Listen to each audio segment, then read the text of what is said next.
লাগবে। না না, আমি তো বলি নাই যে আমি 3 মাসের মধ্যেই নির্বাচন দিতে হবে, আমি তো বলি নাই একেবারে 7 মাসের মধ্যেই নির্বাচন দিতে হবে। ওনারা বলছেন যে আমরা একটা কথা বলছি যৌক্তিক সময়ের মধ্যে, এবং এই যৌক্তিক সময়ের মধ্যে ওনারা 6টা সংস্কারের যে কমিশন গঠন করেছেন সেগুলো সংস্কার করবেন, কিন্তু সেই সংস্কারটা যদি দ্রুত সময় হয় এবং যদি ভোটারের কাজ এট এ টাইম চলতে থাকে, কারণ দেশ তো একটা বিশাল দেশ, এই দেশের অনেকগুলা প্রশাসনিক ইনস্টিটিউট আছে, যার যার কাজ শেষে করবে একসঙ্গে, কিন্তু অনেকগুলা কাজ হতে পারে। একদিকে বিচারের কাজ চলবে, একদিকে বাংলাদেশ গড়ার জন্য নতুন করে যে যে সংস্কারের কাজ সেগুলা করবে, আরেকদিকে আপনি আজকে বলছেন যে গতকালকে বলছেন যে ভোটার সম্পন্ন করবেন, সেগুলো তো একই প্রক্রিয়া। এই প্রক্রিয়াকে সম্পন্ন করে যৌক্তিক সময়ের মধ্যে আপনি কিন্তু খুব সহজে একটা নির্বাচন করতে পারেন। সুতরাং আপনি ক্ষমতায় থাকলে আপনি যৌক্তিক সময় কতটা মনে করতেন? আমি যৌক্তিক সময়টা তো আসলে আমার কাছে মনে হয় যে আপনি যে কাজগুলি কথা বলেছেন, আপনি যদি সংস্কারের কথা বলেন, আপনি যদি বিচারের কথা বলেন, ওদের অন্তত 5 বছর লাগা উচিত এগুলি করতে। না, কেন 5 বছর লাগবে? কতদিন লাগবে? আমার তো মনে হয় না, কারণ ওনারা তো আমাদের প্রফেসর ডক্টর মোহাম্মদ ইউনূস তো নিজেই 3 মাসের কথা বললেন, তো 3 মাসের জায়গায় 6 মাস হতে পারে। উনি তো নিজেই বললেন যে অক্টোবরের 1 তারিখ থেকে সংস্কারের কাজ চলবে 3 মাস, বলেন নাই? অক্টোবর, নভেম্বর, ডিসেম্বর, এরপরে 3 মাসের জায়গায় যদি 6 মাস, অসুবিধা তো নাই। কিন্তু ওনার কথা অনুযায়ী আমরা যদি আরো 3 মাস বৃদ্ধি করি, তাহলে তো 1 বছরের ভিতরেই সুন্দর একটা নির্বাচন করা সম্ভব। তাও যদি না হয়, সেটার জন্য কি আমরা খুব বিরাগ হব? কিন্তু আমরা এই দেশটাকে গড়তে চাই, একসঙ্গে গড়তে চাই। এই ফ্যাসিবাদের বিরুদ্ধে আমরা লড়াই করে, সংগ্রাম করে, আমরা কষ্ট করেছি, শ্রম দিয়েছি, আমাদের নেতাকর্মীরা গুমের শিকার হয়েছে, খুনের শিকার হয়েছে। আমরা দেশ গড়ার জন্য সবাই মিলে একত্রিত হয়ে করব। এখানে বৈষম্য বিরোধী এবং রাজনৈতিক দলকে আলাদা করার কোনো সুযোগ নেই, এই সরকারকে আলাদা করার সুযোগ নেই। এই সরকারকে সর্বাত্মক সহযোগিতা করব, কারণ এই সরকার যদি কোনোভাবে ফেল করে, বাংলাদেশ ফেল করবে। আমরা বাংলাদেশকে ফেল করতে দিতে যাব না এবং দিতে চাই না। সেটা সময় যতদিনই লাগুক। কিন্তু আপনাদের বক্তব্য শুনে মনে হয় না যে আপনারা প্রায়ই এই সরকারকে একটু হুমকি দেন, একটু এটা বলেন, এমন কি এই নির্বাচনের প্রশ্নে না কেমন জানি আপনারা একটু এরকম বলেন? এমনকি আমি আপনাদের এটা কেউ যদি তার ব্যক্তিগতভাবে চিন্তা করে থাকেন তা হতে পারে, কিন্তু আমরা সব ক্ষেত্রে এই সরকারকে সর্বাত্মক সহযোগিতা করব, কারণ প্রফেসর ডক্টর মোহাম্মদ ইউনূসকে এই দেশের মানুষ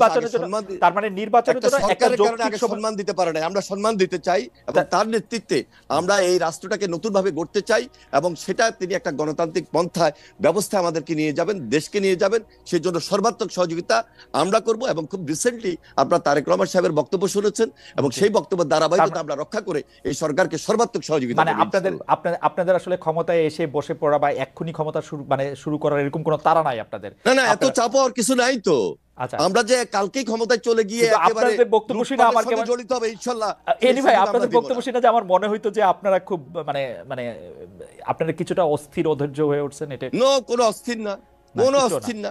আপনারা যথেষ্ট পরিমাণ সময় দিবেন তো? আমরা ওনারা যে সংস্কারের কাজ নিয়েছেন, একদিকে বিচারের কাজ হবে, বিচার আগে দেখতে চাই, পাশাপাশি সংস্কার করে একটা গণতান্ত্রিক পন্থায় জনগণের সরকার প্রতিষ্ঠিত করবেন। এখানে তাড়াহুড়ার কিছু নাই। আর আমরা লুটপাটের জন্য বিএনপি ক্ষমতা আসবে, আর বিএনপি ক্ষমতা আসার জন্য আমরা আন্দোলন করেছি তা নয়, এই দেশটাকে রক্ষা করার জন্য আমরা আন্দোলন করেছি। আমাদের একজন দর্শক বলছেন যে তারা কেন থাকবে, বিএনপি তো অলরেডি ইন পাওয়ার। যদি লুটপাট বা দুর্নীতির কথা বলি, তাহলে তারা তো তাদেরটা করতেই পারতেছে। ব্যাপারটা কি এরকমই ভাই? কেন এরকম হবে?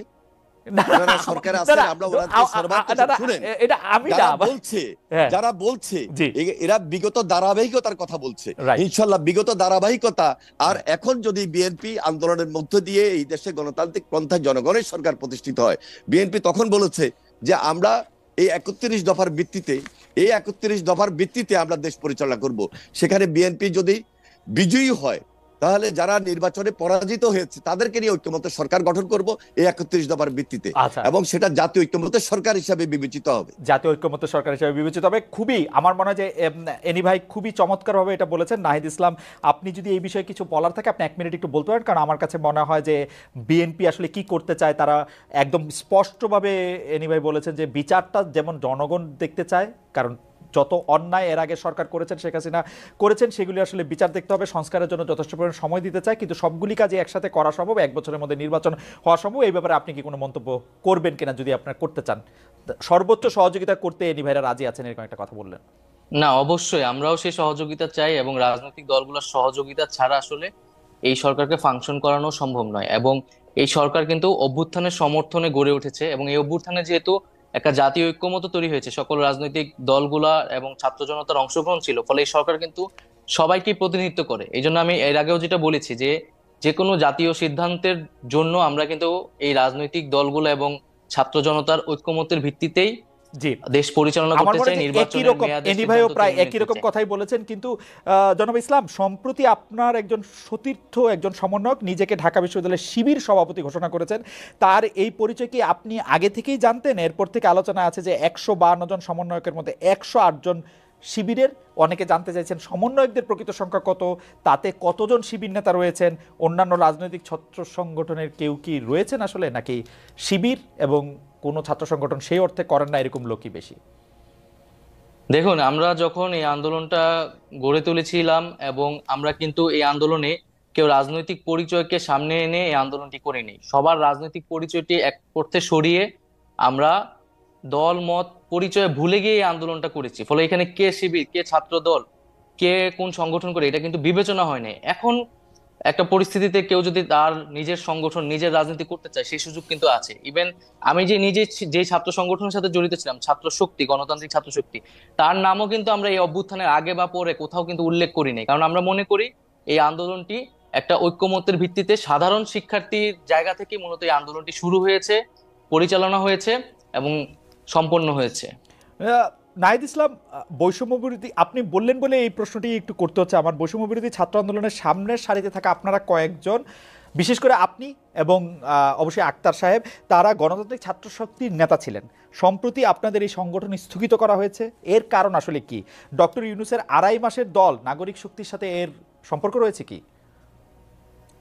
না, ডক্টর মোহাম্মদ ইউনূসের দলের সাথে এটার কোনো সম্পর্ক নাই। আমরা এই দলের নামও জানতাম না। হুম ছাত্র শক্তি নামে 60-এর দশকেও একটা ছাত্র সংগঠন ছিল আসলে। হুম তো আমরা সেটার সাথে এটা সম্পর্ক নেই, এবং এই সংগঠনটি আমরা স্থগিত করা হয়েছে কারণ যেহেতু এই সংগঠনের প্রধান নেতৃত্ব যারা, আক্তার হোসেন, তিনি নাগরিক কমিটিতে এখন কাজ করছেন, এবং আমি এবং আসিফ মাহমুদ সরকারে কাজ করছি। ফলে নেতৃত্ব ছাড়া এই সংগঠনটি কিন্তু এখন রান করতে পারছে না। ফলে এই কারণে কমিটিটি স্থগিত করা হয়েছে, এবং ছাত্র রাজনীতি নিয়ে যেহেতু একটি আলোচনা চলছে, সংস্কারের কথা চলছে, তো সেই পরিবর্তিত পরিস্থিতি অনুযায়ী আমরা সামনের সিদ্ধান্তটি হয়তো নিবে, এবং যারা এখন মাঠে আছে ছাত্র শক্তিতে কাজ করছে, তারাই মূলত ছাত্র শক্তির বিষয়ে চূড়ান্ত সিদ্ধান্ত নিবে। আচ্ছা, আপনার রাজনৈতিক ভবিষ্যৎ এবং ব্যক্তিগত ভবিষ্যৎ নিয়ে আমরা একটু জানতে চাইবো, এবং সেটা আপনি আসলে কিরকম দেখতে চান সেটা আমরা জানতে চাইবো। তার আগে একটু এনিভের কাছে জানতে চাই যে এনিভে, আপনাদের দীর্ঘদিনের জোট এবং যুগপত নেতা, যুগপত আন্দোলনের সঙ্গী জামায়াতের সঙ্গে আগের সখ্য আর আপনাদের নাই।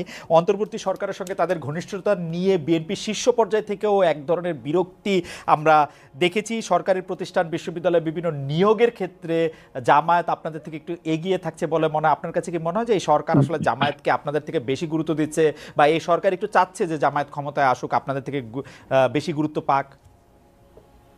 আসলে আমরা এইগুলা মোটেও মনে করি না, কারণ আমরা কি করছি, কি করব, এটা হলো আমাদের নেক্সট স্টেপ। আর আপনি যেটা বলছেন, জামাতের সঙ্গে আমরা এখানে কোনো মানে একটা আলাদা কম্পিটিশন গড়ে তুলছি না। জামাতের একটা আদর্শ ভিত্তিক রাজনীতি আছে, আমাদের বিএনপির একটা আদর্শ ভিত্তিক রাজনীতি, যার যার রাজনীতি শেষে করছে।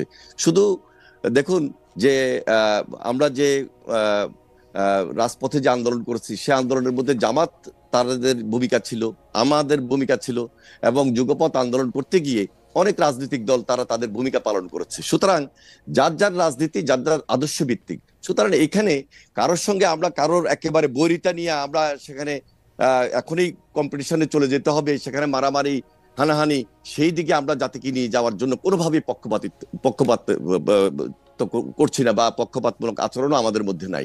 আমাদের একটাই টার্গেট, এই ফ্যাসিবাদের বিরুদ্ধে আমরা লড়াই করেছি, সংগ্রাম করেছি। যে কথাটা একটু আগে নাইক সাহেব বললেন যে আমাদের টার্গেট হলো আন্দোলনের ফসল। আমরা সবাই মিলে যুগপৎ আন্দোলন করেছি, সবাই মিলে আন্দোলন করেছি, আন্দোলনে আমরা কাঙ্ক্ষিত লক্ষ্যে পৌঁছেছি।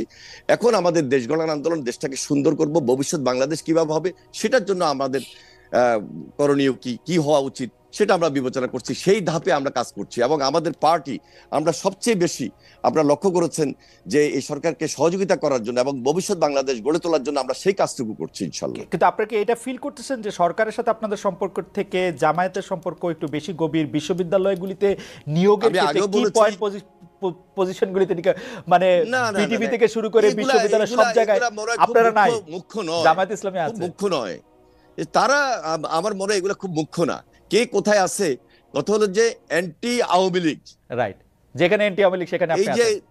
হ্যাঁ ওকে, যেখানে অ্যান্টি আওয়ামী লীগ হ্যাঁ, আজকে যারা দেশের ভাবমূর্তি ক্ষুণ্ণ করেছে, দেশকে ধ্বংস করে দিয়েছে, তাদের বিরুদ্ধে এই জাতি ঐক্যবদ্ধভাবে লড়াই করেছে, সংগ্রাম করেছে, এবং ভবিষ্যতে এই দেশটাকে আমরা সুন্দর বাংলাদেশ গড়ার জন্য সবার সহযোগিতা কামনা করছি, এবং সবাইকে নিয়ে আমরা ফ্যাসিবাদ বিরোধী।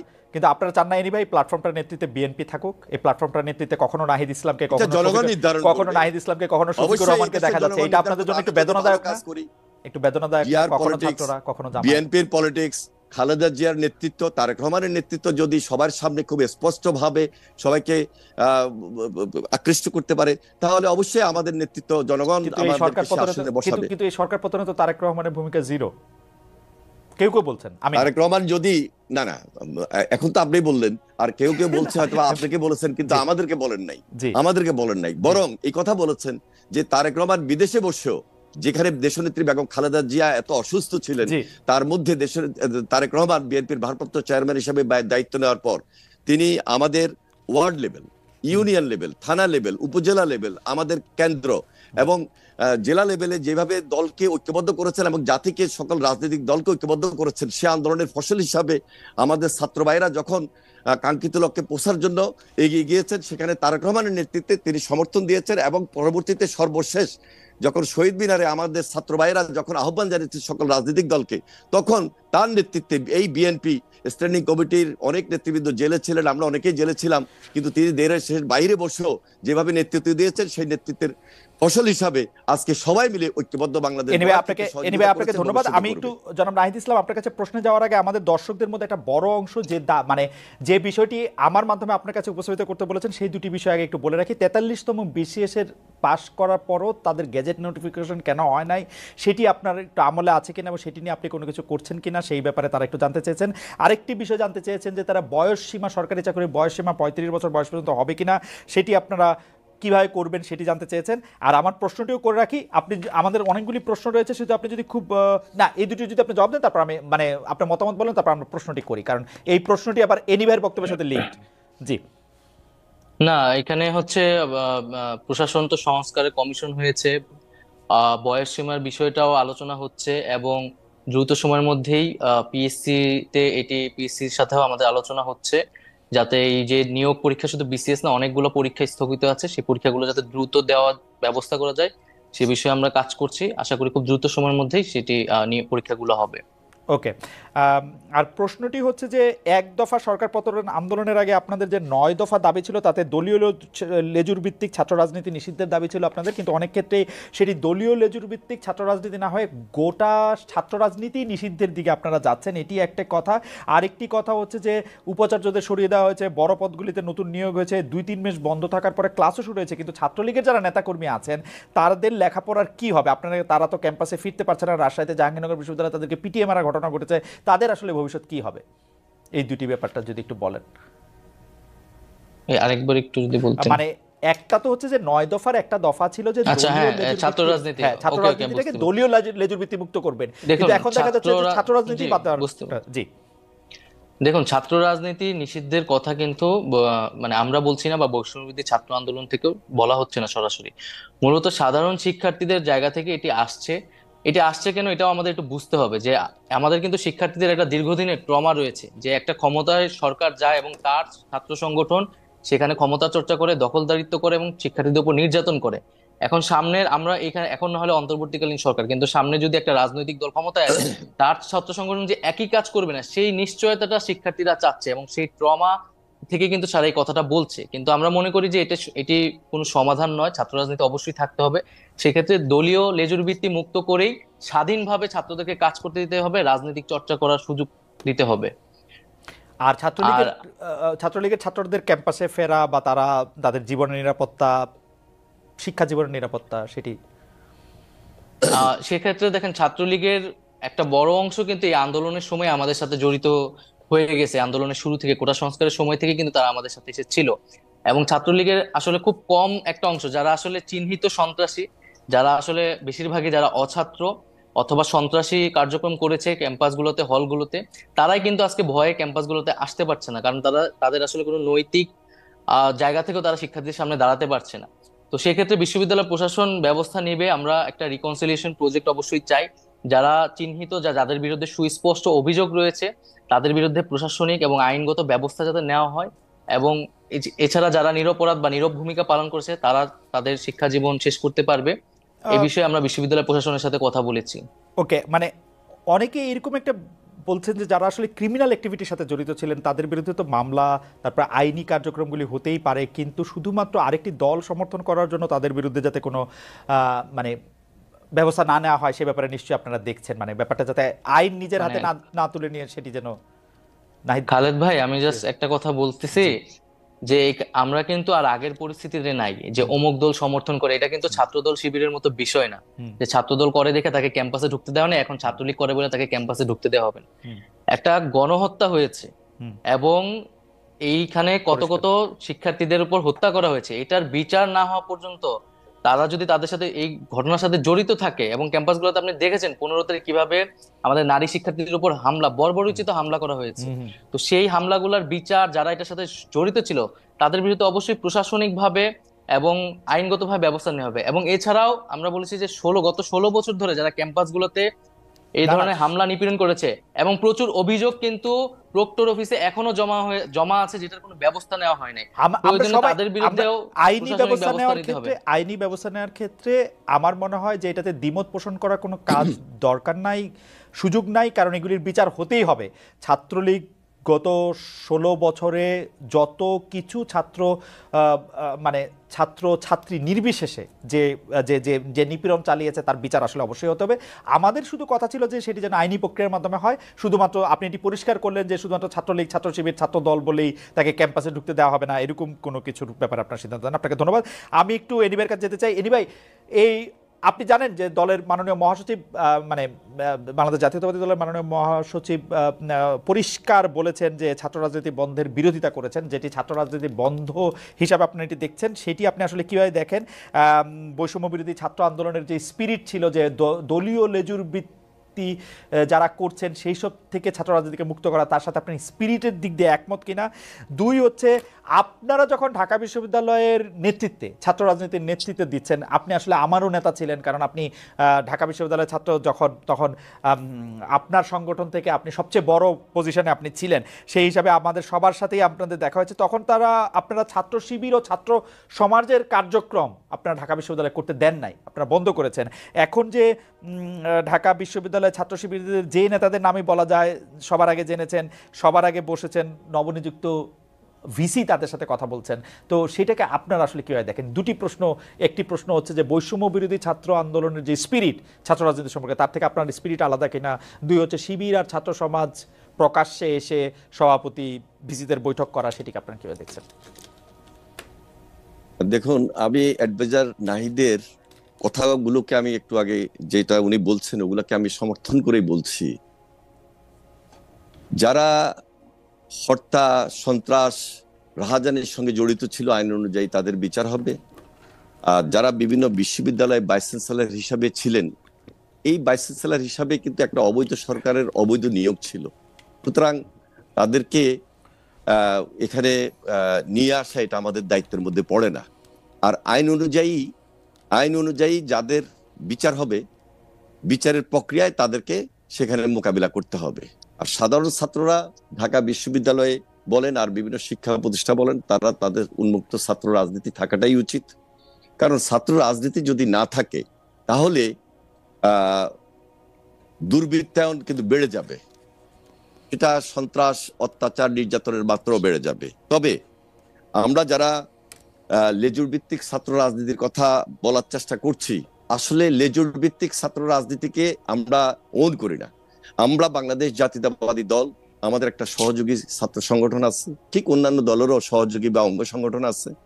তারা তাদের রাজনীতি অবশ্যই করা উচিত, ছাত্র রাজনীতির ভাবমূর্তি রক্ষা করে ছাত্র রাজনীতি করতে হবে। হ্যাঁ, এখানে যেটা সাধারণ ছাত্রদের পক্ষ থেকে কথা উঠেছে যে ছাত্র রাজনীতি আসলে বন্ধ করবে কি করবে না, সেটার জন্য ডায়ালগ হতে পারে, আলোচনা হতে পারে, এবং সেটা কি কি ছাত্র রাজনীতির সংস্কার হতে পারে, গুণগত পরিবর্তন আনা যায়, এবং ছাত্রদের জন্য ছাত্র রাজনীতি, শিক্ষা প্রতিষ্ঠানের মধ্যে যেন ছাত্র রাজনীতি সেটা ছাত্রদের অধিকার প্রশ্নে থাকে, সেগুলাকে প্রাধান্য দিয়ে সকল রাজনৈতিক দলের সঙ্গে যদি কেউ যদি আমরা ডায়ালগের প্রেক্ষাপট তৈরি করি, ইতিমধ্যে বৈষম্য বিরোধী ছাত্র আন্দোলনের যারা নেতৃত্ব আছেন তাদের সঙ্গে আমরা কথা বলেছি, আলোচনা হয়েছে। সেই আলোচনার পরিপ্রেক্ষিতে আমি এটাই বলতে পারি, তাদের নিজস্ব একটা থিঙ্ক ট্যাঙ্ক আছে, তারাও আলোচনা করছেন যে আমরা কোনোভাবেই ক্যাম্পাসে ছাত্র রাজনীতি থাকবো না, এই কথা আমরা বলতে চাই না। হ্যাঁ, ছাত্র রাজনীতির সেখানে অবশ্যই সচেতন হতে হবে, দায়িত্বশীলতার পরিচয় দিতে হবে, রেগুলার ছাত্ররা যেন ছাত্র রাজনীতি করেন, ছাত্ররা যেন ছাত্র রাজনীতি করেন, সেখানে যেন সংস্কার নিয়ে আসতে পারি, সেই ডায়ালগ কিন্তু হতে পারে। ভাই, আপনি জানেন সবকিছু, কারণ আপনার মানে আপনি প্রখর মেধাবী একজন মানুষ এবং আপনার মনেও থাকে, এখন তো আপনি রাজনীতি করছেন সেগুলো, কিন্তু আপনি জানেন যে বৈষম্য বিরোধী ছাত্র আন্দোলনের একাধিক সমন্বয়ক ঢাকার বাইরে সমাবেশ করতে গিয়ে বাধার মুখে পড়েছিলেন। কোনো ক্ষেত্রে অভিযোগ রয়েছে বিএনপি সমর্থিত ছাত্র সংগঠন ছাত্রদল এসব ঘটনার সাথে সম্পৃক্ত ছিল। এই বিষয়টি নিয়ে কি আপনি কিছু বলবেন? আমি আপনাকে বলে রাখি, আমরা কিন্তু দেখেছি যে ছাত্রদল এটা অস্বীকার করেছে, কিন্তু এনিওয়ে এটা তো আমাদের মুখস্থ। এখন ছাত্রলীগ নাই এবং ছাত্রলীগের কারো এরকম সাহস নয় যে এইগুলি আইসা এরকম বাধা দেবে। এগুলি যদি করে তাহলে এটা ছাত্রদলই করছে, মানে এটা হচ্ছে ছাত্রলীগ নাই, আওয়ামী লীগ নাই, তাদের প্রেতাত্মারা আছে, তাদের অর্থ আছে, কড়ি আছে, এবং তারা সবাই কিন্তু হাসিনার মতো পালিয়ে যায় নাই, তাদের সবাই কিন্তু এই দেশেই আছে এবং তারা বসে আজকে বিভিন্নভাবে ষড়যন্ত্রে লিপ্ত, দেশের বাইরে এবং দেশের ভিতরে বসে। সুতরাং এটাকে কোনোভাবে আপনি উপেক্ষা করতে পারবেন না। আর ছাত্রদল কোনোভাবে এই সমস্ত ঘটনার সঙ্গে সম্পৃক্ত না। আমরাও 2-4টা কথা এরকম শুনেছি, কিন্তু এই শোনার ক্ষেত্রে এবং আমাদের নির্দেশনা এবং আমরা সহযোগিতা করেছি, আমাদের বিভিন্ন ডিস্ট্রিক্টে আমরা সহযোগিতা করেছি। আমাদের এই বৈষম্য বিরোধী ছাত্রদের ভিতরে লুকিয়ে থাকা কিছু কিছু দুর্বৃত্ত কিন্তু থাকার হয়তোবা চেষ্টা করছে, হয়তোবা এরা বৈষম্য বিরোধী ছাত্রদের নামে না, কিন্তু ষড়যন্ত্র করছে যারা করার। আমরা এই ব্যাপারে খুবই স্পষ্ট এবং আমাদের ছাত্র সংগঠন জাতীয়তাবাদী ছাত্রদল আমরা সর্বাত্মক সহযোগিতা করছি এই কারণে যে এই দেশে ছাত্র রাজনীতির ভাবমূর্তিকে আমরা পুনরুদ্ধার করব, এই দেশে ছাত্র রাজনীতি যেন থাকে এবং আপনি তো এত চমৎকার বলেন, শুনতে ইচ্ছা করে শুধু, কিন্তু আপনি এটা বলেন যে আপনারা ছাত্রদলের পক্ষ থেকে এরকম কথা শুনতে পাচ্ছেন না যে আমরা এতদিন ধরে 15, 16, 17 বছর ধরে রাষ্ট্র ক্ষমতায় নাই, রাষ্ট্রের বিভিন্ন নিপীড়ন যন্ত্রের মুখোমুখি হয়েছে, এখন আবার নতুন করে ক্ষমতাটা বিশেষ করে তরুণদের বা যুবকদের ক্ষমতাটা আরেকজনের কাছে যখন যায় প্রকটভাবে, তারা সেটিকে আসলে সমূলে প্রথম থেকেই এটিকে উৎপাটিত করতে চাইবেন এবং সেটি দিয়ে আপনাদেরও নির্দেশনা চাইছেন যে তারা এটি করার জন্য? দেখুন, আমাদের যে বয়স, আমি যদি আমাকেই বলি যে বয়স, আমি নিজেকে এখনো তো বলি না যে আমাদের তরুণ পার হয়ে গেছে। ঠিক একইভাবে আমাদের ভারপ্রাপ্ত চেয়ারম্যান তারেক রহমান, তিনিও কিন্তু আমাদের তরুণদের নেতা। আর আমরা স্যালিউট করি যে এই দেশের তরুণদের নেতৃত্বেই আন্দোলন অতীত হয়েছে, ভবিষ্যৎ মানে এবারও হয়েছে, এবং ভবিষ্যতে তরুণরাই দেশ গড়বেন। সুতরাং তরুণদেরকে গাইড করা, তরুণদের সঙ্গে থেকে দেশ গড়া, এটা আমাদের কাজ, এটা আমাদের স্পিরিট। আমরা এই স্পিরিটের সঙ্গে একত্রিত হয়ে এখনো বলছি যে বাংলাদেশের ছাত্র রাজনীতি এবং এই যে জেড জেনারেশন, এদের পরামর্শগুলা গ্রহণ করা, এদের সঙ্গে আলোচনা করা এবং এদের ভাবমূর্তিকে ধরে রেখে কাজ করা, এবং ভবিষ্যতে এরা যেন ছাত্র রাজনীতির সঙ্গে সম্পৃক্ত হয়। কারণ ছাত্র রাজনীতির সঙ্গে যদি সম্পৃক্ত এরা না হয়, তাহলে এই দেশে ছাত্র রাজনীতির নতুন ভাবমূর্তি তৈরি হবে না, যেটা ছাত্র রাজনীতির উপর অনেক কালিমা লেপন হয়েছে অতীতে, সেটাকে গুছিয়ে এনে ভবিষ্যতে ভাবমূর্তি তৈরি করে এই জেনারেশন যেন এগিয়ে যায়, সেই জন্য সর্বাত্মক সহযোগিতা আমরা এই জেনারেশনকে করব এবং সর্বাত্মক সহযোগিতা করছি এবং করব। আমি একটু নাহিদ ইসলামের কাছে শুনি। জনাব নাহিদ ইসলাম, আপনি জানেন যে ছাত্র আন্দোলনে যারা সমন্বয়ক ছিলেন তারা জেলা জেলায় মত বিনিময় সভা করছেন, অনেক জায়গায় এই নিয়ে গন্ডগোল হয়েছে। আপনাদের রাজনৈতিক দল গঠন কি বাধার মুখে পড়ছে কিনা, এই বাধা দেওয়ার ক্ষেত্রে আপনি বিএনপি জামায়াতের কোনো ভূমিকা দেখেন কিনা? দল ঘোষণা না হলেও স্পষ্টতই সমন্বয়করা এখন রাজনৈতিক কর্মসূচিতে আছেন, এর খরচ কিভাবে জোগাড় হচ্ছে? কোনো কোনো জেলায় কোনো কোনো বিশ্ববিদ্যালয়ের সমন্বয়কদের মধ্যে গ্রুপিং, আবার সমন্বয়কদের বিরোধিতা করে সাধারণ শিক্ষার্থীদের আলাদা গ্রুপ হয়ে প্রতিবাদ আমরা দেখতে পাচ্ছি। যদি সবগুলি বিষয় একটু অ্যাড্রেস করেন আপনার সুবিধা থেকে, আমি আরেকবার একটু বলে দিব যে যাচ্ছেন ভাই। ঠিক আছে, আপনার এই প্রশ্নের আগে আমি অ্যানি ভাইয়ের কাছেও কিছু প্রশ্ন আর কি বা কথা বলতে চাই। প্লিজ বলেন। জি, অ্যানি ভাই তো আমাদের খুবই পরিচিত ছাত্র নেতা ছিলেন। আমাদের পরিচিত বলতে আমরা শুনেছি তার কথা ক্যাম্পাসে এখনো আলোচিত হয়। তো এখানে যে একটা বিষয় যে আমরা যেটা বারবার বলছি যে ছাত্ররা স্বাধীনভাবে আসলে রাজনৈতিক কার্যক্রম করতে হবে তাদেরকে, এবং সেক্ষেত্রে রাজনৈতিক দলগুলোর কিন্তু সবচেয়ে বেশি ভূমিকা মানে রাখতে হবে, এবং এই মুহূর্তে তাদের এই কমিটমেন্টটা ছাত্রদের কাছে করতে হবে যে একটা ছাত্র সংগঠনকে কি তারা কেবল তাদের দলীয় কাজে লেজুর হিসেবে ব্যবহার করবে, নাকি স্বাধীনভাবে তাদের ক্যাম্পাসগুলোতে শিক্ষার্থীদের পক্ষে কাজ করার সুযোগ করে দেবেন। 1 নাম্বার। 2 নাম্বার হচ্ছে ছাত্র রাজনীতি বা ছাত্র নেতৃত্বের বিকাশের প্রধানতম জায়গাটা কিন্তু ছাত্র সংসদ নির্বাচন। এবং আমরা কিন্তু 90-এর ডাকসুর কথাও শুনেছি, এবং কিন্তু 90-এর পরে বিএনপি যখন ক্ষমতায় আসলো তখন কিন্তু ছাত্র সংসদ নির্বাচন আমরা দেখতে পেলাম না, এবং যার ধারাবাহিকতা আওয়ামী লীগে রেখেছে, এবং 28 বছর কিন্তু ডাকসু নির্বাচন ছিল না। ডাকসু নির্বাচন ছাড়া, ছাত্র সংসদ ছাড়া কিন্তু আপনি কোনো ছাত্র রাজনীতি আসলে কল্পনা মানে যে ছাত্র রাজনীতি সেটা আসলে সঠিক নেতৃত্ব চর্চাটা হয় না। তো ছাত্র সংসদ এই নির্বাচনটা আসলে এই বিএনপি যদি ক্ষমতায় আসে তারা এটা অব্যাহত রাখবে কিনা, বা তারা পূর্বে এটি রাখেনি কেন, এই বিষয়টি আমি তার কাছে জানতে চাচ্ছি। আর দ্বিতীয়ত আপনি যে বিষয়টা বললেন, এখানে বৈষম্যবিরোধী আন্দোলনের পক্ষ থেকে বা আমাদের কারো পক্ষ থেকে কিন্তু রাজনৈতিক দল করার কথা বলা হয়নি। এবং এটি আরো স্পষ্ট করছি, আমরা দুইজন যারা এখানে সরকারে এসেছি তাদের সাথেও কিন্তু বৈষম্যবিরোধী আন্দোলনে একটা তফাৎ ঘটে গেছে, এবং আমরা কিন্তু তাদের সাংগঠনিক কার্যক্রমে এই মুহূর্তে আর যুক্ত থাকছি না, কারণ আমরা সরকারের কাজে মনোনিবেশ করছি। বৈষম্যবিরোধী ছাত্র আন্দোলন তার যে দাবি দেওয়া, তার 1 দফা 9 দফা এগুলো কিন্তু এখনো পূরণ হয়নি, হত্যার বিচার হয় নাই, আহত এবং শহীদ পরিবারদেরকে এখনো সহযোগিতা পৌঁছানো যায় না। তারা কিন্তু সেই দাবিগুলো নিয়ে কাজ করছে, সেটার জন্য বৈষম্যবিরোধী আন্দোলন দেশ পুনর্গঠনে ছাত্রদের জায়গা থেকে কাজ করছে। এবং সারা দেশে যে শিক্ষার্থীরা আন্দোলন করছে তাদের সাথে একটা মত বিনিময়, তারা কি ভাবছে সেই জায়গাতে কিন্তু তারা জেলায় জেলায় গিয়েছে। আমাকে একটু সাহায্য করবেন। প্রথম কথা হচ্ছে যে আপনি বলছেন যে আপনি এবং জনাব আসিফ এবং আমি ধরে নিচ্ছি যে জনাব মাহফুজও, তাহলে আপনারা বৈষম্য বিরোধী ছাত্র আন্দোলনের সাথে আপনারা একটু দূরত্ব মেনটেন করছেন, অর্থাৎ আপনারা সরকারে আছেন, বৈষম্য বিরোধী ছাত্র আন্দোলনের যে সমন্বয়কদের যে কাজ তাদের যে এর সাথে আপনাদের সম্পর্ক এখন একটু দূরবর্তী, মানে ডে টু ডে অপারেশন কোনটা নাই। জি, আচ্ছা, মানে বৈষম্য বিরোধী ছাত্র আন্দোলন কোন সরকার দলীয় কিন্তু প্ল্যাটফর্ম না, আসলে এটি একটি স্বতন্ত্র প্ল্যাটফর্ম, অভ্যুত্থান নেতৃত্ব দানকারী প্ল্যাটফর্ম, এবং অভ্যুত্থানের আকাঙ্ক্ষা বাস্তবায়নে তারা কাজ করছে। এবং খুব শীঘ্রই হয়তো বৈষম্য বিরোধী আন্দোলন পুনর্গঠিত হবে, সেখানে হয়তো আমরা তো থাকবো না, আমরা এখন থেকেই নাই, আমরা কিন্তু কোনো সাংগঠনিক কার্যক্রমে অংশগ্রহণ করছি না। কিন্তু জনাব নাহিদ ইসলাম, আপনি অনুষ্ঠান শুরুর আগে আমি আর এনি ভাই আলোচনা করছিলাম আপনার সাথে, আপনি এখনো মাত্রই শিক্ষা জীবন হয়তো আপনার শেষের পথে বা শেষ আপনি করছেন, মানে আপনি যদি আরো বেশি পড়াশোনা করেন সেটা তো আপনি করতেই পারবেন, কিন্তু তাহলে আপনার বা আসিফ মাহমুদের বা জনাব মাহফুজের, জনাব আসিফ মাহমুদের তাদের ভবিষ্যৎ কি? মানে তারা আপনারা কি করবেন? মানে আপনারা তো রাজনীতিই করবেন তাই না? মানে আপনারা তো চাকরি বাকরি করতে পারবেন না, পারবেন কি জানি না চাকরি বাকরি করতে পারবো কিনা। আমরা দেখেন, আমার ব্যক্তিগতভাবে আমি কিন্তু রাজনৈতিক আকাঙ্ক্ষা ছিল দেখে আমরা ছাত্র সংগঠন গড়ে তুলেছি এবং ক্যাম্পাসে কাজ করেছি, ফলে সেই রাজনৈতিক আকাঙ্ক্ষা কিন্তু আমাদের আছে। তবে রাজনীতি কিন্তু কোনো একক সিদ্ধান্ত না, আমি ব্যক্তিগতভাবে কোনো সিদ্ধান্ত নিতে পারি না। আমরা এখন রাজনৈতিক দলকে কোনো প্রাধান্য দিচ্ছি না, এটি আমাদের মানে কোনো কাজ না। আমাদের এখন প্রধান কাজ হচ্ছে এই যে দেশ পুনর্গঠন, সরকারের থেকে এবং সরকারের বাইরে যারা আছে সকলে মিলে দেশ পুনর্গঠনে কাজ করা এবং সকলকে সহযোগিতা করা, আমরা সেটিকে সর্বাধিক গুরুত্ব দিচ্ছি। রাষ্ট্র সংস্কারে যে কাজটাকে সফল করে আমরা যাতে গণতান্ত্রিক রূপান্তর করতে পারি, পরবর্তীতে আমাদের এই দায়িত্ব শেষ হলে নির্বাচন আসলে সেই সময় আমরা হয়তো সেই বিষয়ে একটা সিদ্ধান্ত নিব, কিন্তু আমরা এই বিষয়ে এখন কোনো সিদ্ধান্ত নিচ্ছি না, সেই উদ্দেশ্যে কোনো কার্যক্রম করছি না। তবে আমরা এখানে বৈষম্যবিরোধী ছাত্র আন্দোলন সংগঠিত করতে চাচ্ছি শিক্ষার্থীদের, কারণ আমরা মনে করছি যে এখনো আসলে আমাদের ভয়ের জায়গাটা কাটেনি।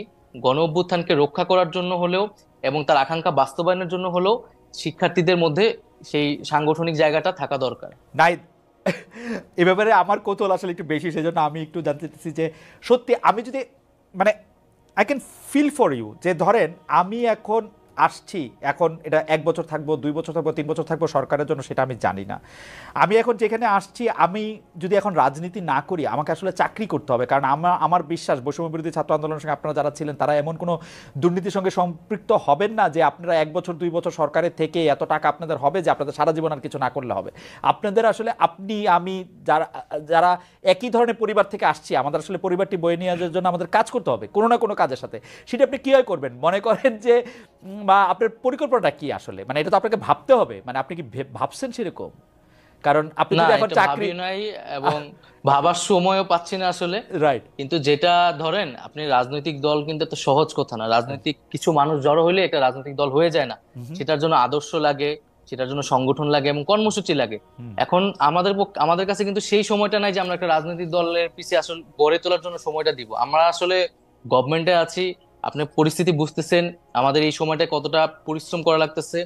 এবং আমরা যেই প্রতিশ্রুতি নিয়ে এসেছি, আমরা কিন্তু একক সিদ্ধান্তে ব্যক্তিগত জায়গা থেকে আসি নাই। মানুষের কাছে কিন্তু আমাদের জবাবদিহিতা করতে হবে যে তাদের আকাঙ্ক্ষাটা আমরা বাস্তবায়ন করতে পারছি কিনা, বা আমরা ওকে আমাদের ভূমিকাটা পালন করতে পারছি কিনা। তো সেইটাই আমাদের সবচেয়ে বেশি মনোযোগ, আমরা সেই কাজটা সম্পূর্ণ করতে চাই। তারপরে আমরা আমাদের ব্যক্তিগত, দলীয়, রাজনৈতিক সেই বিষয়গুলো নিয়ে আমরা ভাববো।